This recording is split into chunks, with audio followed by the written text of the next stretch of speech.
So for these videos, I've asked myself the question, can we teach literacy for free? Can we teach children to read and write without spending any money?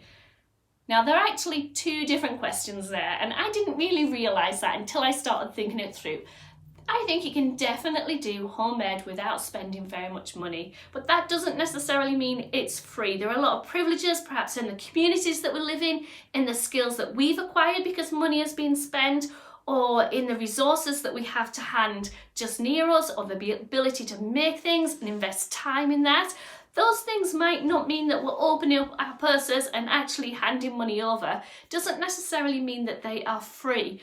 So with that nuance, I'm going to talk about how we can teach literacy for free, or really without spending additional money.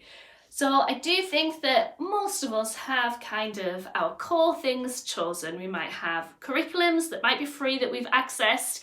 We might have things we've made ourselves. But the danger can come in when we think, but if I spend this, will that fix this problem? And there probably aren't even problems anyway, but things that we perceive as problems. Or, whoa, I've just seen that amazing resource and that's kind of what I was looking for, but then I settled with this other thing, so, I want to get that. And it's a kind of those add-ons, those things that we either just really want for our kids, or that we maybe even feel guilty if we don't do it, or that we think we should somehow have. Those are the things that I think that we can kind of get rid of and not spend money on. So kind of how we can enrich our literacy for free. So I'm going to talk about 5 ways that you can, without spending extra money, enrich the language arts, literacy, reading or writing, whatever you call it, in your home ed. The first one, everyone says it, use your libraries. And obviously we know we can go and get books there for free, but there are lots of other ways that we can use our libraries to save money in our home ed. There are often lots of groups that are run there. You can sometimes run your own groups for free or for a very low cost if everyone chips in 50p to hire a space. You can get to know the librarian, make them your friend, order books that you particularly want. Some councils have special cards that mean you can get out extra books. Sometimes you can even access the kind of topic books that schools can have. So kind of mine your library as deeply as you can so that you can get as much benefit from it and from the books and the literature that they have there. A second one is mentioned a lot, but I think in reality we don't always do it, even though we know we should, and that's writing meaningfully and inviting our children into that. So for example, writing shopping lists, or writing out what you're going to be doing that month, or writing birthday cards to people, whatever it might be. So writing things that have an actual purpose and a meaning in your life, and modelling that to children and getting them to do that with you. And that sometimes requires us to take a little bit more time because it often takes our kids longer to do it. But looking in our week for those opportunities and being intentional with how we share those with our children can be really helpful without spending extra money of enriching our children's writing skills. Number 3 is something that I relied on for lots of years when we weren't spending really any extra money on home ed, and that was making up our own book studies. So there were amazing curriculums that we saw, unit studies all based around a book, people producing lovely things, but we just couldn't afford it. And so I kind of created a bit of a formula that we could use for any book that we came across, whether it's a picture book or a chapter book, kind of had a formula of reading it, discussing it, and then one day we would do copy work from it, another day we would do character study from it, and we just kind of repeat the same type of process for all the books.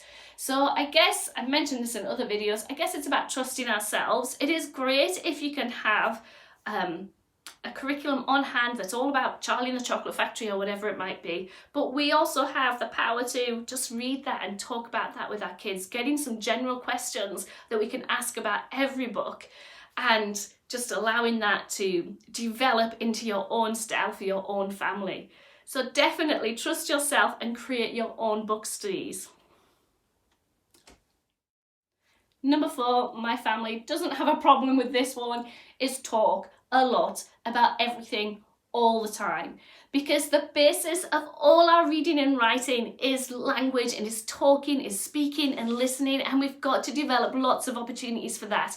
Have times when the children have to speak more formally, times when they can speak in a more informal manner, and celebrate all of those.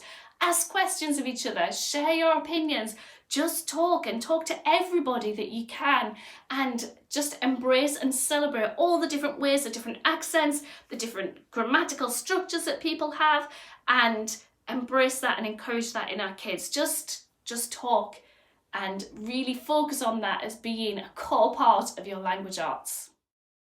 Number 5, technically I guess isn't free, but most of us have the resources already in our house. Watch TV and films with your kids. Have movie nights. Watch those TV shows. Binge watch one Saturday, a whole series of things, and enjoy it.